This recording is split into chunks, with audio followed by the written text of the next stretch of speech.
नमस्कार दोस्तों, आज की क्लास में हम संपूर्ण बायोलॉजी का रिवीजन करने वाले जो आपकी आने वाली एमपी टेट वर्ग 3 की परीक्षा के लिए महत्वपूर्ण क्लास होने वाली है। तो बिना किसी देरी के सबसे पहला क्वेश्चन आपके सामने आता है कि इंसुलिन का निर्माण अग्नाशय की कौन सी कोशिका करती है। तो सबसे पहली चीज तो आपको यही याद रखना है कि इंसुलिन का निर्माण कहाँ होता है, तो अग्नाशय में होता है। और कौन सी कोशिका करती है, तो जो बीटा कोशिका है ये इंसुलिन का निर्माण अग्नाशय में करती है। अगला क्वेश्चन आपके सामने कि किस विटामिन को एंटी रिकेट्स कहा जाता है। तो ये जो विटामिन डी है, इस विटामिन डी को क्या कहा जाता है, एंटी रिकेट्स कहा जाता है। अगर आपसे पूछे कि भाई विटामिन डी की कमी से कौन सा रोग होता है, तो विटामिन डी की कमी से रिकेट्स रोग होता है, रिकेट्स रोग होता है। और याद रखना है विटामिन डी जो है ये हमें सूर्य के प्रकाश से प्राप्त होता है, सूर्य के प्रकाश से प्राप्त होता है। अगला, माइटोकॉन्ड्रिया की आंतरिक झिल्ली पर बने उभार को क्या कहते हैं। तो याद रखना है ये जो माइटोकॉन्ड्रिया है इसकी बाहरी झिल्ली पर कुछ इस प्रकार से उभार बने होते हैं और इनको क्रिस्टी कहा जाता है, क्रिस्टी कहा जाता है। और अगर आपसे पूछे कि भाई माइटोकॉन्ड्रिया में कौन सा द्रव भरा होता है, तो इसमें मैट्रिक्स द्रव भरा होता है। कौन सा, मैट्रिक्स द्रव इसमें भरा होता है। दोनों इंपॉर्टेंट क्वेश्चन है। और ये जो माइटोकॉन्ड्रिया है ना, इसको कोशिका का पावर हाउस कहा जाता है। कोशिका का पावर हाउस किसे कहते हैं, तो कोशिका का पावर हाउस माइटोकॉन्ड्रिया को कहते हैं। अगला, थायराइड ग्रंथि से कौन सा हार्मोन स्त्रावित होता है। तो जो थायराइड ग्रंथि है ये थायरोक्सिन नामक हार्मोन्स का स्त्रावण करती है। ऑप्शन नंबर 20 का राइट आंसर है। अगला, टिटेनस रोग किस बैक्टीरिया से होता है। तो पहली चीज तो ये याद रखना है कि जो टिटेनस रोग है ये किसके कारण होता है, तो ये बैक्टीरिया के कारण होने वाला रोग है। और इसका जो बैक्टीरिया है उसका नाम है क्लोस्ट्रीडियम टिटेनाई। क्लोस्ट्रीडियम टिटेनाई नामक बैक्टीरिया से टिटेनस रोग होता है। अगला, टाइफाइड रोग की पुष्टि के लिए कौन सा परीक्षण किया जाता है। तो अगर आपको टाइफाइड रोग है तो इसके लिए हमें कौन सा रोग टेस्ट करवाना पड़ेगा। तो याद रखना है जो विडोल टेस्ट है, ये विडोल टेस्ट हमें टाइफाइड की जांच के लिए करवाना पड़ता है। और अगर आपसे पूछे कि जो एड्स है उस एड्स के लिए कौन सा टेस्ट होता है, तो एड्स के लिए एलिसा टेस्ट होता है। अगला, मानव शरीर का कौन सा अंग वसा को पचाने में सहायक होता है। तो जो यकृत होता है दोस्तों, ये यकृत मानव शरीर में वसा को पचाने में सहायक होता है। अब जो यकृत है ये यकृत डायरेक्टली आपका पाचन तंत्र में भाग नहीं लेता है। ये यकृत क्या करता है दोस्तों, तो ये पित्त रस का स्त्रावण करता है। पित्त रस का स्त्रावण करता है। और ये जो पित्त रस है ये पित्त रस क्या करता है, तो ये वसा का पाचन करता है। ऑप्शन नंबर 20 का राइट आंसर है। अगला, फेफड़े किस झिल्ली से ढके होते हैं। अब ये झिल्लियों के क्वेश्चन लगातार एग्जाम में पूछे जाते हैं। तो जो फेफड़े है ये फेफड़े प्लूरा नामक झिल्ली से ढके होते हैं। प्लूरा नामक झिल्ली फेफड़ों के ऊपर पाई जाती है। अगला, ट्यूबेक्टोमी किसमें किसे बांधा जाता है। अब दोस्तों ट्यूबेक्टोमी क्या होता है, तो जो महिलाओं में नसबंदी होती है उसे ही क्या बोला जाता है, ट्यूबेक्टोमी। और इसमें क्या होता है दोस्तों, जो महिलाओं की फेलोपियन ट्यूब है इस फेलोपियन ट्यूब को काट कर बांध दिया जाता है जिससे महिलाएं गर्भवती नहीं हो पाती है। तो ट्यूबेक्टोमी में फेलोपियन ट्यूब को बांधा जाता है। ऑप्शन नंबर 20 का राइट आंसर है।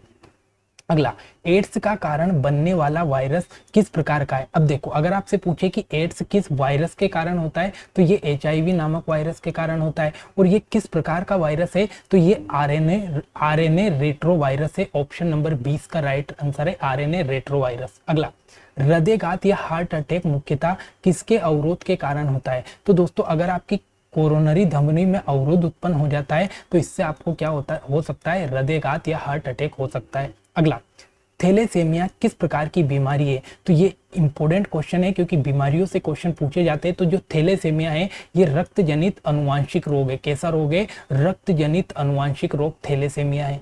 अगला, कोशिका सिद्धांत किसके द्वारा दिया। अगर आपसे पूछे कि भाई कोशिका की खोज किसके द्वारा की गई, तो कोशिका की जो खोज है ये रॉबर्ट हुक के द्वारा की गई, रॉबर्ट हुक के द्वारा। और कोशिका सिद्धांत किसने दिया, तो स्लाइडेन और स्वान के द्वारा दिया गया।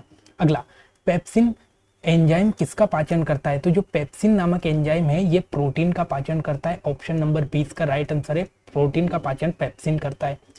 लैक्टोबैसिलस बैक्टीरिया किसमें सहायक होता है। तो दोस्तों ये जो लैक्टोबैसिलस बैक्टीरिया है ये क्या करता है, तो दूध को दही में जमाने का काम कौन करता है, तो ये लैक्टोबैसिलस बैक्टीरिया करता है। कई बार एग्जाम में ये क्वेश्चन पूछा गया है। अगला, रक्त में ऑक्सीजन ले जाने में कौन सा तत्व सहायक है। तो रक्त में जो ऑक्सीजन ले जाने में सहायक तत्व है ये कौन सा है, तो लोहा है। लोहा है, आपने सुना होगा कि आपके रक्त में जो लोह तत्व है ये पाया जाता है। तो ये लोहा क्या करता है, तो रक्त में ऑक्सीजन ले जाने का काम करता है। अगला, हृदय की धड़कन किससे नियंत्रित होती है? तो ये हृदय की धड़कन है, ये ऐसे नोड से नियंत्रित होती है, ऐसे नोड से आपका हृदय की धड़कन ऐसे नोड से नियंत्रित होता है। अब जब कभी आपका हृदय कम ज्यादा धड़कता है तो ये जो ऐसे नोड या जो पेज मेकर है ये अलग से भी लगाया जाता है। तो ऑप्शन नंबर 20 का राइट आंसर है। अगला, स्नायु कोशिका या न्यूरॉन का आवेग संचरण किसके द्वारा होता है? ये क्वेश्चन कई बार क्वेश्चन पूछा गया कि जो आपका न्यूरॉन होता है उसमें जो आवेग संचरण होता है वो किस प्रकार का होता है? तो याद रखना विद्युत रासायनिक संकेतों का इसमें संचरण होता है। ऑप्शन नंबर 20 का राइट आंसर है। न्यूरॉन में विद्युत रासायनिक जो संकेत है इनका संचरण होता है। अगला, अपेंडिक्स मानव शरीर के किस भाग में जुड़ा होता है? अब ये जो अपेंडिक्स है दोस्तों ये मानव का कैसा अंग है? तो ये एक प्रकार का अवशेषी अंग है। अवशेषी अंग इंपोर्टेंट याद रखना है। और ये आपका जो बड़ी आंत है इस बड़ी आंत से आपका अपेंडिक्स जुड़ा होता है। अपेंडिक्स जुड़ा होता है, आपने सुना होगा बहुत सारी बार अपेंडिक्स का ऑपरेशन होता है लोगों में, तो अपेंडिक्स को काट कर निकाल दिया जाता है। तो ये एक प्रकार का अवशेषी अंग है। अगला, मलेरिया किस परजीवी के कारण होता है? तो जो मलेरिया है ये प्लाज्मोडियम नामक परजीवी के कारण होता है। ऑप्शन नंबर 20 का राइट आंसर है। मलेरिया प्लाज्मोडियम परजीवी के कारण होता है। अगला, इकोलॉजी का अध्ययन क्या कहलाता है? अब इंपॉर्टेंट है, अगर आपसे पूछे कि इकोलॉजी में किसका अध्ययन किया जाता है तो पर्यावरण और जीवों का अध्ययन इकोलॉजी में किया जाता है। कोशिका का अध्ययन क्या कहलाता है? तो कोशिका का अध्ययन आपको याद रखना है साइटोलॉजी।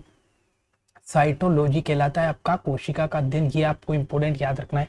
अगला, मानव शरीर की सबसे लंबी पेशी कौन सी है? मानव शरीर की जो सबसे लंबी पेशी है ये है सर्टोरियस। सर्टोरियस पेशी जो है ये मानव शरीर की सबसे लंबी पेशी है। ऑप्शन नंबर 20 का राइट आंसर है। अगला, माइटोकॉन्ड्रिया का कोशिका का शक्ति गृह किसके कारण कहा जाता है? मैंने अभी आपको बताया था कि माइटोकॉन्ड्रिया को पावर हाउस ऑफ कोशिका कहा जाता है। तो यहाँ क्या होता है, एटीपी का संश्लेषण होता है। एटीपी का संश्लेषण होता है और इसी एटीपी के संश्लेषण के कारण हमें ऊर्जा प्राप्त होती है। ऊर्जा प्राप्त होती है तो कोशिका का शक्ति गृह किसे कहा जाता है? माइटोकॉन्ड्रिया को।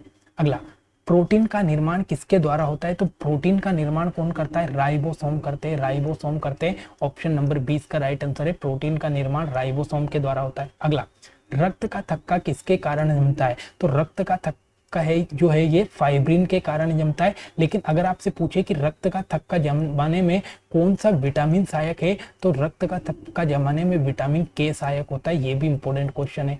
अगला, मानव शरीर की सबसे बड़ी ग्रंथि कौन सी है? तो मानव शरीर की सबसे बड़ी ग्रंथि अगर आपसे पूछे तो ये यकृत है। यकृत है। और मैंने अभी आपको बताया था यकृत किसका स्त्रावण करता है? तो यकृत पित्त रस का स्त्रावण करता है। पित्त रस का स्त्रावण यकृत करता है, ये आपको याद रखना है।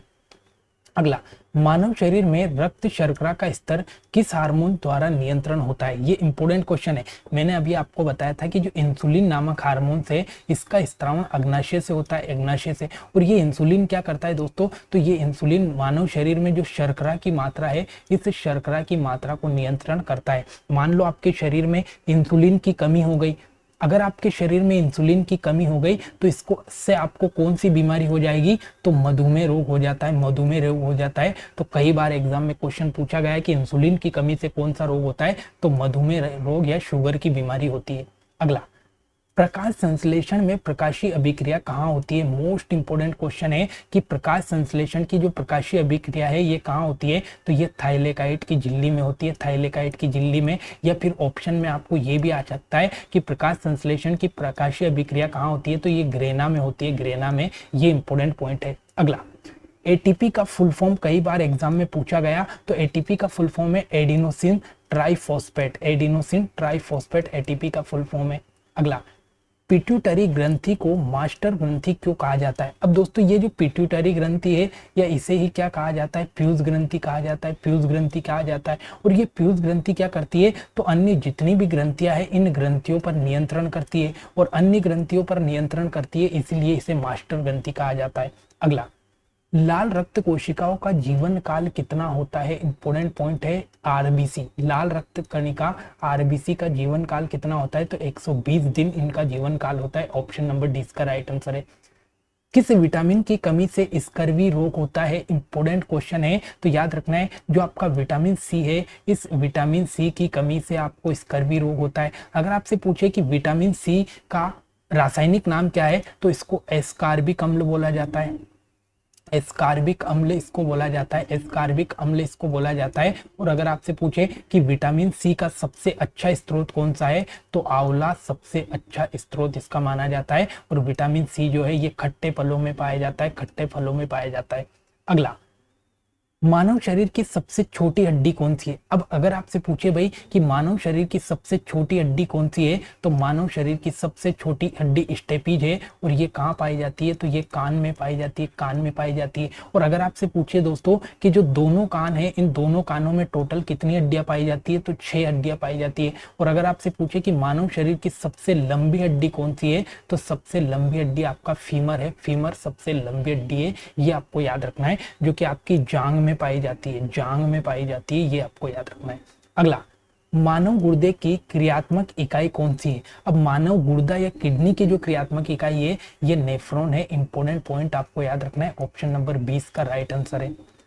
अगला, जीन का नाम किसने दिया? अब देखो, अगर आपसे पूछे कि भाई ये जो जीन है, इस जीन का नाम किसने दिया, तो ये विलियम योहान्स या विलियम जोहान्स के द्वारा दिया गया। ये चीज आपको इंपोर्टेंट याद रखना है। अगला, मानव शरीर में WBC का मुख्य कार्य क्या है? अब ये जो WBC या श्वेत रक्त कणिका होती है, ये क्या काम करती है? तो संक्रमण से लड़ने का काम करती है, संक्रमण से लड़ने का काम करती है। तो इसीलिए इसको क्या कहा जाता है? पुलिसमैन कहा जाता है। क्या कहा जाता है? तो इसीलिए इसको पुलिसमैन कहा जाता है, क्योंकि ये संक्रमण से लड़ती है। तो शरीर का पुलिसमैन किसे कहा जाता है? तो WBC को कहा जाता है। अगला, रक्त का पीएच मान कितना होता है? कई बार एग्जाम में क्वेश्चन पूछा गया कि रक्त का पीएच मान क्या कितना होता है, तो ये 7.4 होता है। रक्त का पीएच मान 7.4। और एक क्वेश्चन और 1000 बार पूछा गया कि रक्त क्या है, तो रक्त एक प्रकार का तरल संयोजी उत्तक है। रक्त एक प्रकार का तरल संयोजी उत्तक है। ये चीज भी इंपॉर्टेंट याद रखना है, क्योंकि ये भी एग्जाम में कई बार पूछा गया है। अगला, विकासवाद का सिद्धांत किसने दिया? तो याद रखना है, जो विकासवाद का सिद्धांत है, ये किसके द्वारा दिया गया? तो ये डार्विन के द्वारा दिया गया। डार्विन के द्वारा विकासवाद का सिद्धांत दिया गया। Important point.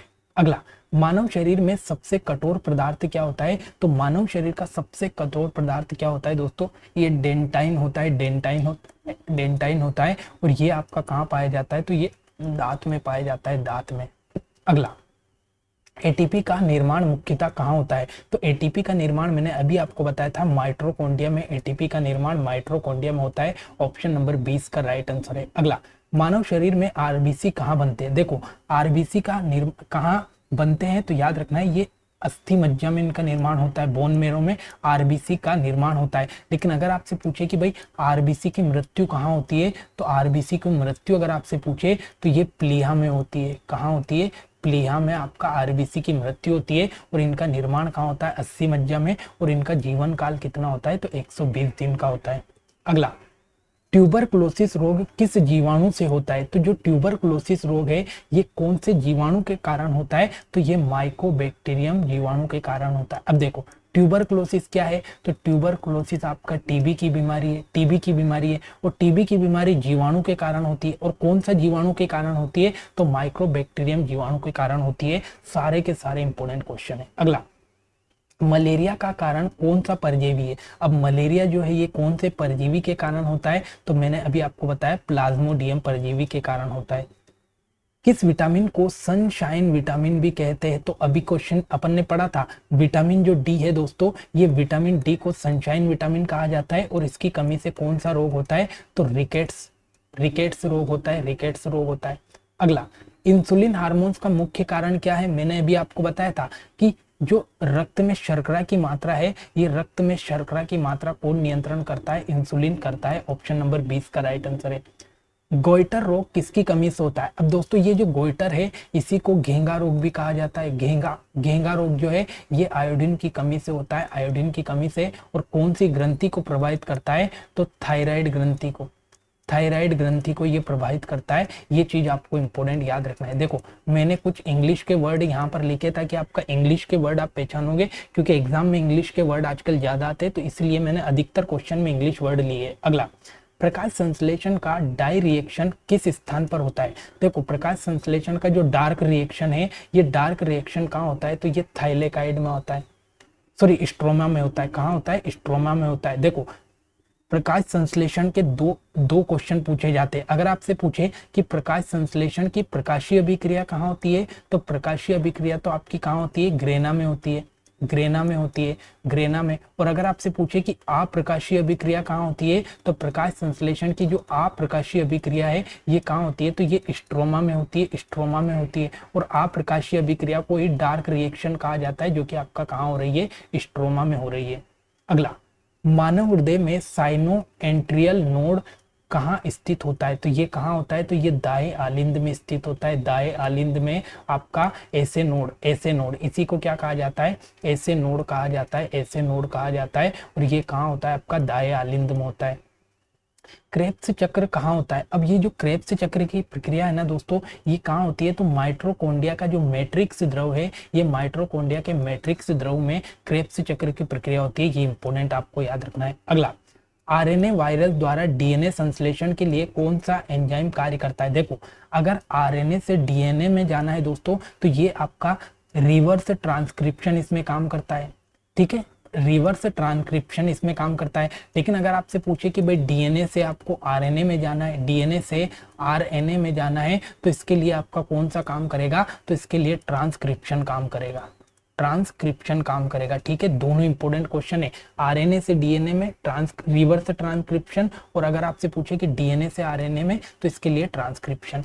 अगला, मानव रक्त समूह की खोज किसके द्वारा की गई। अब अगर आपसे पूछे कि ब्लड ग्रुप या मानव रक्त समूह प्रणाली की खोज किसने की, तो कार्ल लैंडस्टीनर के द्वारा रक्त समूह या ब्लड ग्रुप की खोज की गई है। अगला, एंटीबॉडी किसके द्वारा निर्मित होती है, तो जो एंटीबॉडी है ये किसके द्वारा बनती है दोस्तों, ये WBC के द्वारा बनती है। देखो, मैंने अभी आपको बताया था WBC क्या काम करती है, तो संक्रमण से बचाती है, और संक्रमण से बचाने का काम कौन करता है, एंटीबॉडी। तो ये कौन बनाता है, तो ये आपका WBC में बनता है एंटीबॉडी। अगला, मानव शरीर में विटामिन B12 का अवशोषण किस अंग में होता है। अब ये जो B12 है दोस्तों, ये बड़ा इंपॉर्टेंट है। अगर आपसे पूछे कि इसका संशोधन अवशोषण कहाँ होता है, तो ये इलियम में होता है, इलियम। और अगर आपसे पूछे कि जो विटामिन B12 है, इसमें कौन सी धातु पाई जाती है, इसमें कोबाल्ट धातु पाई जाती है, कोबाल्ट धातु पाई जाती है। अगला, ऑक्सीजन युक्त रक्त किस शिरा में पाया जाता है। देखो, अगर शिरा की बात करें दोस्तों, तो इसमें कैसा, इसमें अशुद्ध रक्त पाया जाता है, अशुद्ध रक्त पाया जाता है, अशुद्ध रक्त पाया जाता है। और अशुद्ध रक्त पाया जाएगा तो स्वाभाविक सी बात है उसमें ऑक्सीजन नहीं होगा, ऑक्सीजन नहीं होगा। लेकिन दोस्तों, एक शिरा ऐसी है जिसमें शुद्ध रक्त पाया जाता है, ऑक्सीजन युक्त रक्त पाया जाता है, जिसको कहा जाता है पल्मोनरी वेन। क्या कहा जाता है, पल्मोनरी शिरा। अगला, ऑस्मोसिस की परिभाषा किस आधार पर दी जाती है। तो ऑस्मोसिस क्या है दोस्तों, तो निम्न सांद्रता से उच्च सांद्रता की ओर जाना आपका क्या कहलाता है, ऑस्मोसिस कहलाता है। अगला, blood bank of human body किसे कहा गया है, तो ब्लड बैंक किसे कहा गया है, मानव का, तो ये प्लीहा को कहा जाता है, प्लीहा को। मोस्ट इंपोर्टेंट पॉइंट आपको याद रखना है, ब्लड बैंक किसे कहा जाता है, तो प्लीहा को कहा जाता है आपका ब्लड बैंक। और मैंने अभी आपको बताया था कि इसी प्लीहा में किसकी मृत्यु होती है, तो इसी प्लीहा में आपका जो RBC है, इस RBC का जीवन काल समाप्त होता है। अगला, श्वसन की क्रियात्मक इकाई क्या कहलाती है। तो देखो, श्वसन हम करते हैं फेफड़ों में, और फेफड़ों की जो क्रियात्मक इकाई है वो क्या है, तो ये एल्वियोलाई है। क्या है, एल्वियोलाई, छोटी छोटी कूपिका होती है फेफड़ों के अंदर, तो ये श्वसन की क्रियात्मक इकाई है। ऑप्शन नंबर 20 की याद रखना है। अगला, किस अंग को एंडोक्राइन या एक्सोक्राइन ग्लैंड कहा जाता है। इंपॉर्टेंट क्वेश्चन लगाकर लिखना, कई बार एग्जाम में क्वेश्चन पूछा गया। एंडोक्राइन और एक्सोक्राइन मतलब अंतःस्रावी और बहिःस्रावी ग्रंथि कौन सी है, तो याद रखना है जो अग्नाशय है, ये अग्नाशय शरीर की कैसी ग्रंथि है, तो ये शरीर की मिश्रित ग्रंथि है, मिश्रित ग्रंथि है। और मिश्रित ग्रंथि होने के कारण इसको एंडोक्राइन और एक्सोक्राइन ग्लैंड कहा जाता है। अगला, ग्लोमेरुलस किस अंग में पाया जाता है। देखो, मैंने अभी आपको बताया था कि जो आपका वृक्क या किडनी है, इस वृक्क या किडनी में क्या पाए जाते हैं, आपके नेफ्रॉन पाए जाते हैं, नेफ्रॉन पाए जाते हैं। और इसी नेफ्रॉन का एक भाग है दोस्तों जिसका नाम है ग्लोमेरुलस, ग्लोमेरुलस, ठीक है। तो वृक्क, किडनी या गुर्दे में पाया जाता है ये आपका ग्लोमेरुलस। ऑप्शन नंबर 20 का राइट आंसर है। अगला, किस जीव को जीवित जीवाश्म कहा जाता है। मोस्ट इंपोर्टेंट पॉइंट लगाकर लिखना, जीवित जीवाश्म किसे कहा जाता है, तो सिलाकेंथ जो है, ये सिलाकेंथ को क्या कहा जाता है, जीवित जीवाश्म कहा जाता है। अगला, मस्तिष्क का कौन सा भाग संतुलन और गतिविधियों का समन्वय करता है। देखो, जितना भी आपका मस्तिष्क में संतुलन की बात आती है, तो जो संतुलन का काम करता है ये कौन करता है? सेरिब्रम करता है, सेरिबेलम, सॉरी कौन करता है? सेरिबेलम करता है। लेकिन अगर आपसे पूछे कि भाई आपका जो सोचने समझने का विचार है, ये सोचने समझने या जो विचार है, ये विचार कहाँ पर नियंत्रण होते हैं, तो ये आपका सेरिब्रम में होते हैं, सेरिब्रम में होते हैं, ये आपको याद रखना है। तो सेरिबेलम क्या कर रहा है? संतुलन बना रहा है। और सेरिब्रम क्या कर रहा है? तो ये अपने सोचने समझने की शक्ति प्रदान करता है। अगला, किस अंग में बाइल जूस या पित्त, देखो अब बाइल जूस नाम आ गया, अब इसी को हिंदी में क्या कहा जाता है? तो इसी को हिंदी में पित्त रस कहते हैं। और पित्त रस अभी अभी मैंने कई बार आपको बता दिया, पित्त रस का स्त्रावण यकृत करता है। तो यहाँ पर इंग्लिश शब्द भी आपको कहीं कहीं याद रखना पड़ता है साइंस में, क्योंकि इंग्लिश शब्द इंपोर्टेंट होते हैं। अगला, मस्तिष्क और रीढ़ की हड्डी के बीच में कौन सा द्रव भरा होता है? अब ये इंपॉर्टेंट है। आपकी जो रीढ़ की हड्डी होती है ना दोस्तों, उसमें एक द्रव भरा होता है जिसको बोला जाता है सेरिबो स्पाइनल द्रव। क्या बोला जाता है? सेरिबो स्पाइनल द्रव। तो CSF आपको याद रखना है, इंपॉर्टेंट है, सेरिबो स्पाइनल द्रव, ये आपको याद रखना है। अगला, किस विटामिन की कमी से रतौंधी रोग होता है? अब दोस्तों ये जो रतौंधी रोग है ना, ये किस विटामिन की कमी से होता है? तो विटामिन ए की कमी से। और ये किससे संबंधित है? तो रतौंधी रोग आपकी आंखों से संबंधित रोग है, विटामिन ए की कमी से होता है। और विटामिन ए का सबसे अच्छा स्रोत अगर आपसे पूछे तो गाजर इसका सबसे अच्छा उदाहरण है। अगला, मानव शरीर में आयरन की कमी से कौन सा रोग होता है? अगर मानव शरीर में आयरन की कमी हो गई तो आयरन की कमी से एनीमिया रोग होता है, एनीमिया रोग होता है। मोस्ट इंपोर्टेंट पॉइंट आपको याद रखना है। अगला, गोल्जी बॉडी का मुख्य कार्य क्या है? तो ये जो गोल्जी बॉडी है दोस्तों, ये पैकेजिंग और स्त्रवण का काम करती है। कई बार एग्जाम में क्वेश्चन पूछा गया कि जो कोशिका में गोल्जी बॉडी पाई जाती है, ये क्या काम करती है? तो ये पैकेजिंग और स्त्रवण का काम करती है। ये एग्जाम में पूछा गया है।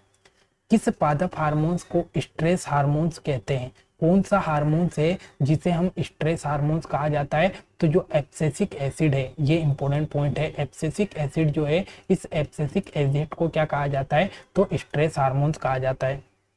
एंटीजन शरीर में क्या उत्पन्न करते हैं? तो जो एंटीजन है, ये एंटीबॉडी का निर्माण करते हैं। एंटीजन एंटीबॉडी का निर्माण करते हैं। मांसपेशियों में थकान किस कारण होती है? अब देखो, कई बार हम लगातार काम करते हैं तो हमें थकान का अनुभव होता है। तो ये क्यों होता है? क्योंकि हमारी मांसपेशियों में लैक्टिक एसिड जम जाता है। और जब मांसपेशियों में लैक्टिक एसिड जमेगा तो हमें थकान का अनुभव होगा। मनुष्य की सबसे बड़ी कोशिका कौन सी है? देखो, मनुष्य की अगर आपसे पूछे कि सबसे बड़ी कोशिका कौन सी है, तो ये आपका डिंब या ओवम है। डिंब या ओवम, या इसी को कहा जाता है दोस्तों अंडाणु। क्या है? अंडाणु जो है, ये अंडाणु मानव की सबसे बड़ी कोशिका है। अगला, सेरिब्रम मस्तिष्क का कौन सा कार्य नियंत्रण करता है? अब देखो, मैंने अभी आपको बताया था जो सेरिब्रम है, ये सेरिब्रम क्या करता है? तो याद रखना है, ये सेरिब्रम आपका विचार व स्मृति का काम करता है। विचार या स्मृति का काम कौन करता है? सेरिब्रम करता है, जो मस्तिष्क का अग्रभाग है। मस्तिष्क का अग्रभाग सेरिब्रम है और विचार स्मृति का काम करता है। अगला, डीएनए में पाए जाने वाले न्यूक्लियोटाइड्स किस किस के बने होते हैं? इंपॉर्टेंट पॉइंट लगाकर लिखना कि डीएनए जो है दोस्तों, ये न्यूक्लियोटाइड से मिलकर बनता है। और इस न्यूक्लियोटाइड में क्या होता है? तो एक तो आपका शर्करा होती है, फास्फेट होते हैं, नाइट्रोजन क्षार होते हैं। ये तीनों इंपॉर्टेंट चीज आपको याद रखना है। और कितनी शर्करा होती है? तो 5 कार्बन युक्त, इसमें 5 कार्बन युक्त शर्करा आपका डीएनए में पाई जाती है। ये important point, option number A इसका राइट आंसर है। ये तीनों चीजें इसमें पाई जाती है न्यूक्लियोटाइड में, आपको याद रखना है, डीएनए के न्यूक्लियोटाइड में।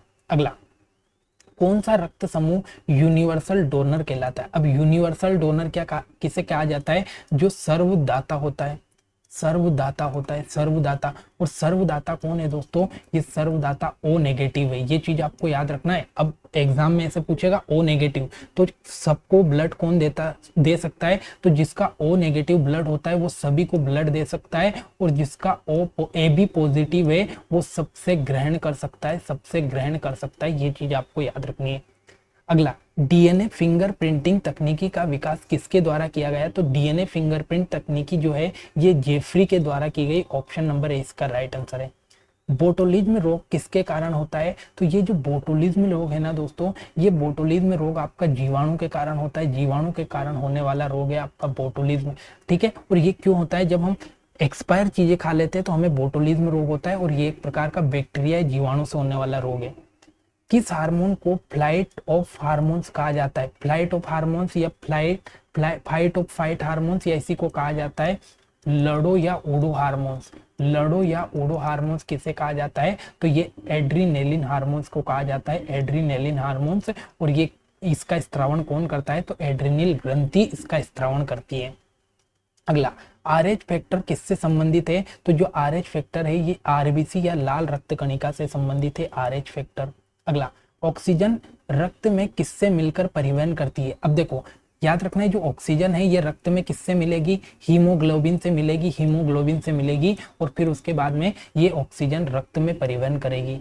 अगला, रेटिना में कौन सी कोशिका पाई जाती है, मोस्ट इंपोर्टेंट है, तो याद रखना है एक तो रोड और जो कौन कोशिका है ये आपकी रेटिका में पाई जाती है, रेटिना में पाई जाती है। ठीक है। अगला, जीन किसके से बने होते हैं, तो अगर आपसे पूछे कि भाई जो जीन है ये जीन किसके बने होते हैं, तो ये डीएनए के खंड होते हैं। इंपोर्टेंट है, डीएनए के जो खंड होते हैं ना दोस्तों, ये डीएनए के छोटे छोटे खंडों को ही क्या कहा जाता है, जीन कहा जाता है। लेक्टोज किसका उदाहरण है, अब यहाँ से इंपोर्टेंट क्वेश्चन बनते हैं दोस्तों। ये जो लेक्टोज है ना, ये एक प्रकार की क्या है, शर्करा है। क्या है, शर्करा। और ये जो लेक्टोज शर्करा है ये किस में पाई जाती है, तो ये दूध में पाई जाती है, दूध में पाई जाती है। और ये किसका उदाहरण है, तो डाइसेकेरेट का उदाहरण है। अब दोस्तों ये जो शर्करा या जो कार्बोहाइड्रेट होते हैं ना, मैं आपको थोड़ा सा डिटेल में बताऊंगा। कार्बोहाइड्रेट जो होते हैं ये कार्बोहाइड्रेट 3 प्रकार के होते हैं, कार्बोहाइड्रेट 3 प्रकार के होते हैं। सबसे पहला प्रकार आता है इसका कौन सा, मोनोसेकेराइड। और मोनोसेकेराइड में कौन कौन से कार्बोहाइड्रेट आते हैं, इसके उदाहरण आपको याद रखना है। पहला तो आपको याद रखना है इसमें ग्लूकोज। उसके बाद में दूसरे नंबर पर आपको इसमें याद रखना है फ्रक्टोज। ये यहाँ से कई बार उदाहरण से क्वेश्चन पूछे, फ्रक्टोज। और एक आपका गैलेक्टोज। ठीक है। तो ये मोनोसेकेराइड के उदाहरण आपको ग्लूकोज, फ्रक्टोज, गैलेक्टोज याद रखना है। डाइसेकेराइड के उदाहरण आपको याद रखना है दोस्तों, माल्टोज। उसके बाद में आपका आता है सुक्रोज। और उसके बाद में एक और आता है आपका लेक्टोज। ठीक है। तो ये आ गया आपका लेक्टोज। क्वेश्चन में जो पूछा है लेक्टोज किस प्रकार की शर्करा है, डाइसेकेराइड। और पॉलीसेकेराइड का आपको उदाहरण याद रखना है दोस्तों, एक तो स्टार्च हो जाएगा, ये स्टार्च आपको याद रखना है।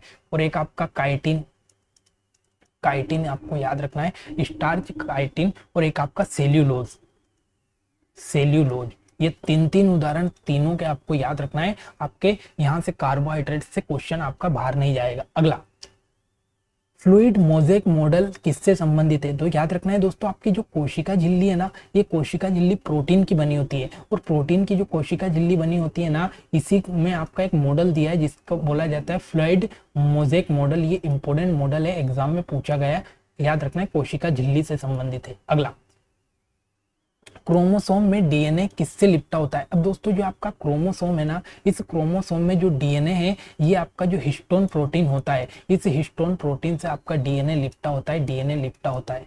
अगला, क्लोरोफिल का केंद्रीय धातु तत्व कौन सा है, इंपोर्टेंट क्वेश्चन है दोस्तों। क्लोरोफिल जो है, ये क्लोरोफिल का जो केंद्रीय धातु तत्व है ये कौन सा है, तो ये आपका मैग्नीशियम है। क्या है, आपका मैग्नीशियम है। ऑप्शन नंबर 20 का राइट आंसर है। अगला, लैक्टिक अम्ल किस प्रक्रिया का उत्पाद है, तो जो लैक्टिक अम्ल है, अब देखो लैक्टिक अम्ल कैसा है, अवायवीय श्वसन है।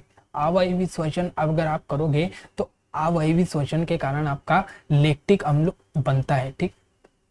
अगला, नाइट्रोजन स्थिरीकरण में कौन सा जीव सहायक है, तो नाइट्रोजन स्थिरीकरण में आपका नीली और जो हरित शैवाल है, ये नीली हरित शैवाल आपका नाइट्रोजन स्थिरीकरण में आपका सहायक होती है। अगला, रक्त का लाल रंग किसके कारण होता है, तो जो हीमोग्लोबिन है, इस हीमोग्लोबिन के कारण रक्त का लाल रंग होता है।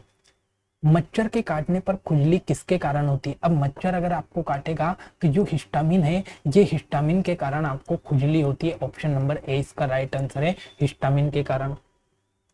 प्राकृतिक चयन का सिद्धांत किसके द्वारा दिया गया, तो जो डार्विन साहब है, ये डार्विन साहब ने आपका प्राकृतिक चयन का सिद्धांत दिया। ऑप्शन नंबर 20 का राइट आंसर है।